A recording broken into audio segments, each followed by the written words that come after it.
Hey guys, welcome to portal Pathshala. आज हम discuss करेंगे Bihar SI special 25 most important questions with detailed explanation. But before we begin, अगर आप हमारे लेक्चर्स की पीडीएफ चाहते हैं तो हमारे टेलीग्राम चैनल पोर्टल पाठशाला को ज्वाइन करें। Now let's begin. फुटबॉल को आधिकारिक तौर पर डैश में ओलंपिक में प्रतिस्पर्धी खेल के रूप में शामिल किया गया था। तो इसका करेक्ट आंसर है ऑप्शन नंबर ए 1908। फुटबॉल को ऑफिशियली 1908 में ओलंपिक में प्रतिस्पर्धी खेल के रूप में शामिल किया गया था। Football was officially included as a competitive game in Olympics in 1908 games. The 1908 Olympics Games were held in London, United Kingdom। 1908 के Olympic games London United kingdom में आयोजित किए गए थे। नेक्स्ट, यदि दो असमान द्रव्यमान की वस्तु समान गतिज ऊर्जा में है तो भारी द्रव्यमान की वस्तु में डैश होता है। तो इसका राइट आंसर होगा अधिक संवेग। यदि दो असमान द्रव्यमान की वस्तु समान गतिज ऊर्जा में है तो भारी द्रव्यमान की वस्तु में अधिक संवेग होता है। नेक्स्ट, ठगों के दमन को प्राप्त करने के अभियान का नेतृत्व किसने किया? तो इसका राइट आंसर है sir William Sleeman. Sir William Sleeman ने ठगों के दमन को प्राप्त करने का अभियान का नेतृत्व किया था। ठगों के दमन में उनकी भूमिका के लिए कर्नल स्लीमैन को थुगे स्लीमैन कहा जाता था। ठगों को दबाने का अभियान 1830 में शुरू हुआ और यह 5 साल में पूरा हुआ था। ठग मध्य और उत्तरी भारत में लुटेरों का एक समूह था जो व्यापारियों, यात्रियों, तीर्थयात्रियों को उनके कीमती सामानों के लिए मार डालते थे। नेक्स्ट, निम्नलिखित में से किस राज्य में वल्लम काली एक पारंपरिक नाव दौड़ खेल खेला जाता है? तो इसका करेक्ट आंसर है केरल।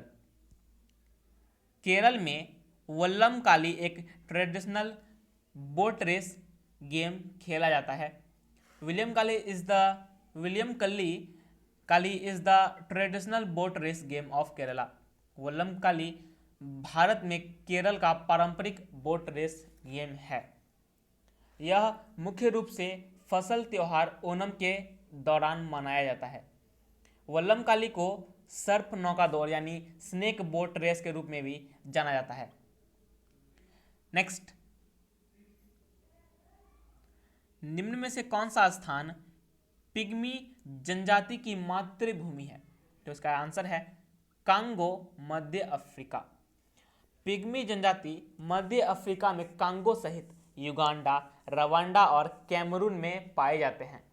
वे ट्रेडिशनली शिकारी और एकत्रीकर्ता हैं और विभिन्न समूहों की अलग अलग शिकार परंपराएं और भाषाएं हैं। यह जनजाति उन लोगों का एक समूह होता है। फ्रेंड्स, जनजाति क्या होता है? तो जनजाति उन लोगों का एक समूह होता है जिनके पास एक सामान्य पूर्वज था या वंश है। वो अपने स्वयं के संलग्न समाज में रहते हैं और एक सामान्य संस्कृति रखते हैं। नेक्स्ट, भूटान का राष्ट्रीय वृक्ष क्या है? तो भूटान का राष्ट्रीय वृक्ष है साइप्रस। साइप्रस भूटान की राष्ट्रीय वृक्ष है और the official language of Bhutan is Dzongkha, यानी भूटान की आधिकारिक भाषा है जोंगखा। यहाँ पे डी साइलेंट होता है, तो जोंगखा भूटान की ऑफिशियल लैंग्वेज है। और भूटान का राष्ट्रीय पशु है ताकिन। ताकिन क्या होता है? ताकिन एक प्रकार की सांभर पशु या एक ग्नू बकरी है। और भूटान की राष्ट्रीय पक्षी नेशनल बर्ड है कॉमन रेवन भूटान की नेशनल बर्ड है। और national flower of Bhutan is blue poppy. Blue poppy एक प्रकार का फूल है जो भूटान की राष्ट्रीय फूल है और भूटान का राष्ट्रीय खेल है तीरंदाजी। तीरंदाजी भूटान की राष्ट्रीय खेल है और तीरंदाजी को आप इंग्लिश में कह सकते हो आर्करी। आर्करी भूटान की का राष्ट्रीय खेल है आर्करी या फिर तीरंदाजी। नेक्स्ट, इंडोनेशिया की मुद्रा क्या है? तो इंडोनेशिया की मुद्रा है इंडोनेशियाई रुपया या फिर इंडोनेशियन रुपया। नेक्स्ट, निम्नलिखित में से किस राज्य में राज्य विधानसभा में सदस्यों की संख्या न्यूनतम है? तो इसका आंसर है सिक्किम। सिक्किम में राज्य विधानसभा में सदस्यों की संख्या सबसे कम है। सिक्किम विधानसभा में सीटों की कुल संख्या है मात्र 32। और फ्रेंड्स, भारत में सबसे अधिक सीट है उत्तर प्रदेश में, जिसकी संख्या है 403। एक विधानसभा के सदस्य उस राज्य के लोगों के प्रत्यक्ष प्रतिनिधि होते हैं, क्योंकि वे सीधे उनके द्वारा निर्वाचित होते हैं। विधानसभा का कार्यकाल 5 वर्ष का होता है। विधानसभा की अधिकतम क्षमता 500 और न्यूनतम सीमा 60 होती है, लेकिन इसके अपवाद भी हैं, जैसे गोवा, मिजोरम और सिक्किम राज्यों में विधानसभा के सदस्य 60 से कम हैं, जैसे कि सिक्किम में 60 से कम 32 सीट्स हैं। नेक्स्ट, किस दाब कटिबंध को हॉर्स अक्षांश के नाम से भी जाना जाता है? तो इसका आंसर है उपोष्ण कटिबंधीय उच्च दाब कटिबंध। सब आप इसे कह सकते हो इंग्लिश में सब ट्रॉपिकल हाई प्रेशर बेल्ट। उपोष्ण कटिबंधीय उच्च दाब कटिबंध को इंग्लिश में कहते हैं सब tropical high pressure belt. This is also known as horse latitudes, यानी हॉर्स अक्षांश। यह हॉर्स अक्षांश हॉर्स लैटिट्यूड्स के नाम से भी जाना जाता है। It extends about 30 degree to 35 degree in both hemispheres where the ascending equatorial air currents descends. This area is thus an area of high pressure. यानी सब ट्रॉपिकल हाई प्रेशर बेल्ट यह दोनों हेमिस्फीयर, यह दोनों गोलार्ध में लगभग 30 डिग्री से 35 डिग्री तक फैली हुई है, जहां आरोही विषुवतीय धाराएं उतरती है where the ascending equatorial air currents descend. Next, maltose अणु बनाने के लिए इनमें से किन 2 अणुओं की आवश्यकता होती है? इसका आंसर है glucose plus glucose. Glucose plus glucose मिलकर के माल्टोज अणु बनते हैं। माल्टोज एक डिसैकेराइड अणु है। डिसैकेराइड मॉलिक्यूल है जो 2 ग्लूकोज मॉलिक्यूल्स द्वारा बनाया जाता है। नेक्स्ट,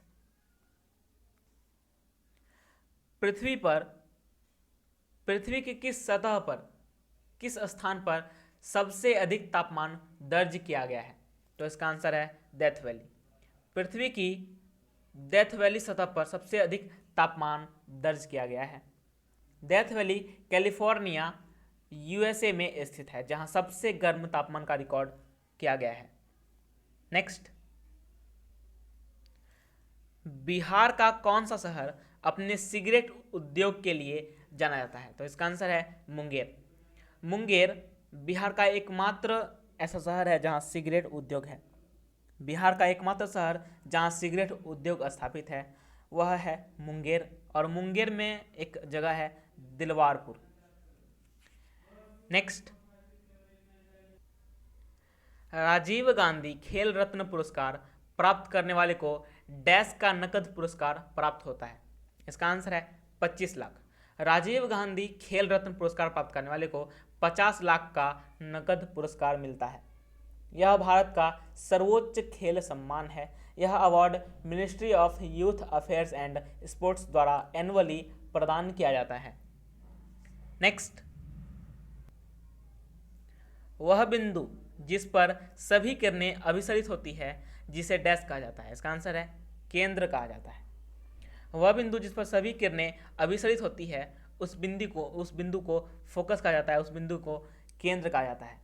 सीधी रेखा जो समकोण पर लेंस के केंद्र से होकर लेंस की सतह तक जाती है प्रमुख अक्ष कहलाती है। प्रमुख अक्ष। सीधी रेखा जो समकोण पर लेंस के केंद्र से होकर लेंस की सतह तक जाती है उसे प्रमुख अक्ष कहते हैं। ध्रुव बिंदु क्या है? तो ध्रुव बिंदु यानी पोल, ध्रुव बिंदु लेंस का मध्य बिंदु है, यानी pole is the mid point of the lens. Next, निश्चित अनुपात का नियम किसका योगदान है? निश्चित अनुपात का नियम जोसेफ प्राउस्ट का योगदान है। Joseph Proust postulated the law of constant proportions.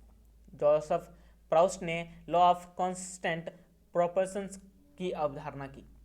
यह नियम कहता है कि एक रासायनिक पदार्थ में तत्व हमेशा द्रव्यमान द्वारा निश्चित अनुपात में मौजूद होते हैं। इस नियम को निश्चित रचना का नियम भी कहा जाता है। नेक्स्ट, शिवाजी के 8 मंत्रियों की परिषद का नाम क्या था? इसका आंसर है अष्टप्रधान। शिवाजी के 8 मंत्रियों की परिषद का नाम था अष्टप्रधान। शिवाजी को सलाह देने वाले मंत्रियों की परिषद को अष्टप्रधान के रूप में जाना जाता था। शिवाजी महाराज द्वारा 1674 में इस परिषद का गठन किया गया था। नेक्स्ट, आर्थिक दृष्टि से मध्यवर्तीय वस्तुओं से हमारा क्या तात्पर्य है? तो इसका आंसर है पुनर्विक्रय या अन्य वस्तुओं के उत्पादन के लिए उद्योगों के बीच बेचे जाने वाली वस्तुएं। आर्थिक दृष्टि से मध्यवर्ती वस्तुओं से हमारा क्या तात्पर्य है? इसका आंसर है पुनर्विक्रय या अन्य वस्तुओं के उत्पादन के लिए उद्योगों के बीच बेचे जाने वाली वस्तुएं। इन उत्पादों को अर्धनिर्मित उत्पाद भी कहा जाता है क्योंकि इनका उपयोग निर्मित उत्पादों का भाग बनाने के लिए निवेश के रूप में किया जाता है। मध्यवर्तीय वस्तुएं यानी इंटरमीडिएट गुड्स, इसके कुछ उदाहरण हैं जैसे कि नमक, चीनी एक्सेट्रा। नेक्स्ट,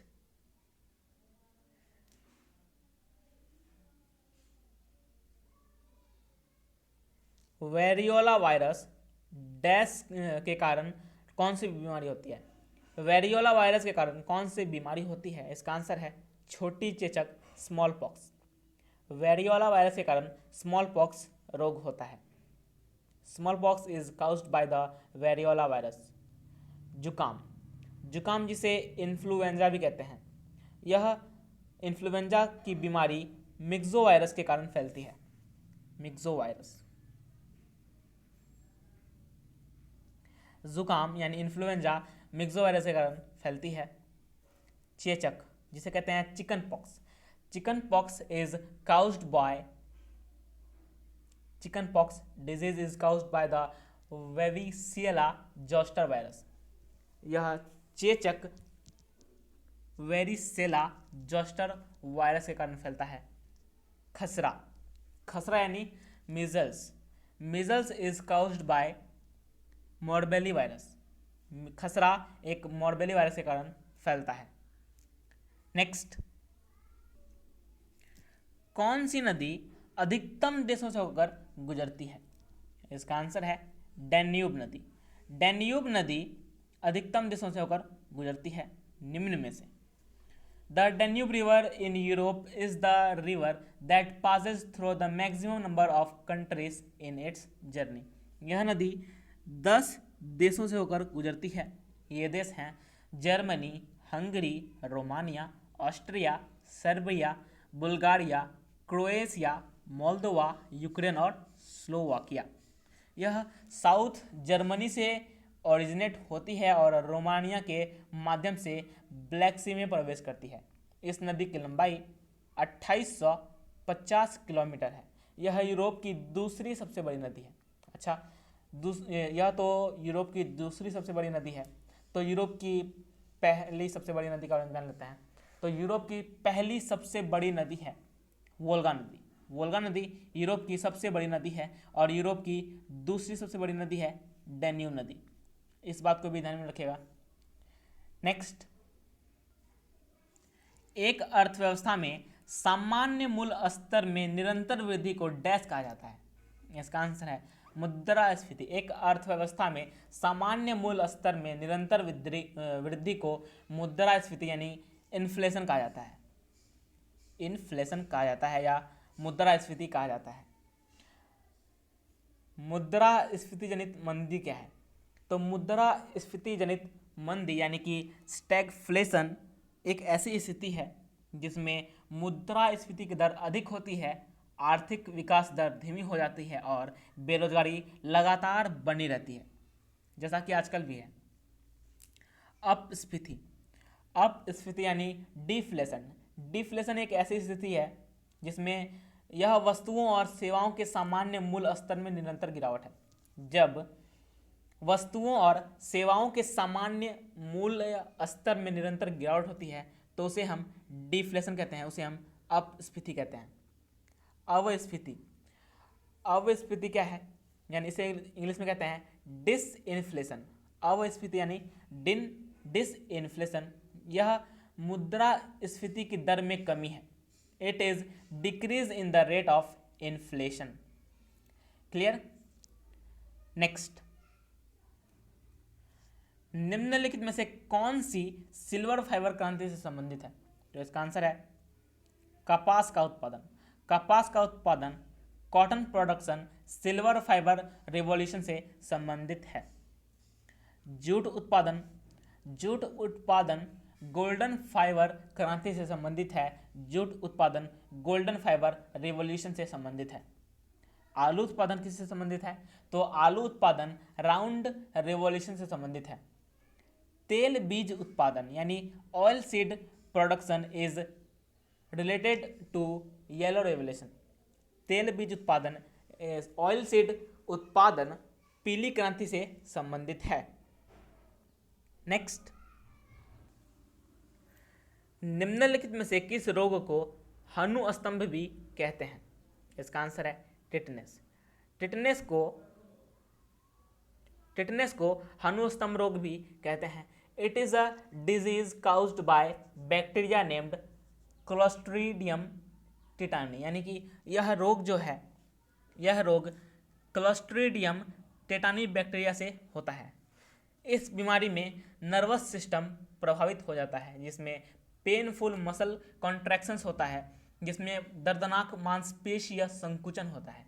इस संक्रमण से कोई व्यक्ति तब संक्रमित होता है जब एक गहरे मांस का घाव मिट्टी, धूल या जानवरों के मल के संपर्क में आ जाता है, जो बैक्टीरिया से संक्रमित हो या फिर जो बैक्टीरिया से दूषित होता है। यह तंत्रिका तंत्र को अफेक्ट करता है। इसके कुछ सिम्टम्स हैं, जैसे कि जबड़े, गर्दन और पेट की मांसपेशियों में अकड़न, भोजन निगलने में कठिनाई और दर्दनाक ऐंठन। यह इसके कुछ लक्षण हैं, इसके कुछ सिम्टम्स हैं। नेक्स्ट, डीएनए में निम्नलिखित में से क्या मौजूद नहीं होता है? पूछ रहा है क्या मौजूद नहीं होता है, तो इसका आंसर होगा यूरासिल। यूरासिल डीएनए में मौजूद नहीं होता है। बाकी एडेनिन, गुआनिन और थाइमिन, यह तीनों डीएनए में मौजूद होता है। डीएनए का फुल फॉर्म होता है डीऑक्सीराइबोन्यूक्लिक एसिड। डीएनए एक दोहरी असहाय संरचना है जिसमें एक जीव की आनुवांशिक जानकारी मौजूद होती है। क्लियर? नेक्स्ट, भूपर पट्टी में सबसे प्रचुर मात्रा में कौन सी धातु है? भूपर पट्टी में यानी क्रस्ट में सबसे प्रचुर मात्रा में कौन सी धातु है? तो उसका आंसर है एल्यूमिनियम। क्रस्ट में, भूपर पट्टी में सबसे प्रचुर मात्रा में एल्यूमिनियम पाया जाता है। और पृथ्वी की सतह में सभी धातुओं की का लगभग 8.1% एल्यूमिनियम पाया जाता है। और पृथ्वी की मात्रा में सबसे प्रचुर मात्रा में अधातु है ऑक्सीजन। धातु तो हो गया आपका एल्यूमिनियम, लेकिन पृथ्वी पर सबसे अधिक मात्रा में कौन सी अधातु पाई जाती है? तो उसका आंसर होगा ऑक्सीजन। ऑक्सीजन एक अधातु है। और पृथ्वी पर सबसे अधिक मात्रा में उपधातु कौन सा पाया जाता है? तो इसका आंसर होगा सिलिकॉन। सिलिकॉन। पृथ्वी पर सबसे अधिक मात्रा में उपधातु होता है सिलिकॉन, धातु तो होता है एल्यूमिनियम, अधातु ऑक्सीजन और उपधातु सिलिकॉन पाया जाता है। क्लियर है। नेक्स्ट, निम्नलिखित में से कौन सा सबसे मजबूत प्राकृतिक फाइबर है? तो इसका आंसर है रेशम। रेशम सबसे मजबूत प्राकृतिक फाइबर है। वर्तमान में दुनिया में रेशम का सबसे बड़ा उत्पादक देश चीन है। प्राकृतिक फाइबर क्या होता है? तो प्राकृतिक फाइबर पौधों और जानवरों से प्राप्त किए जाने वाले फाइबर को प्राकृतिक फाइबर कहा जाता है, जैसे कपास, ऊन, रेशम, जूट। और कृत्रिम फाइबर मनुष्य द्वारा बनाए गए फाइबर को कृत्रिम फाइबर कहा जाता है, जैसे कि नायलॉन और एक्रेलिक। सो फ्रेंड्स, ये थे हमारे आज के 25 most important questions for Bihar SI. So friends, video कैसा लगा हमें कमेंट में जरूर बताएं, और अगर पसंद आया हो तो लाइक करें, शेयर करें और सब्सक्राइब करें पोर्टल पाठशाला को और शेयर करें। Thank you.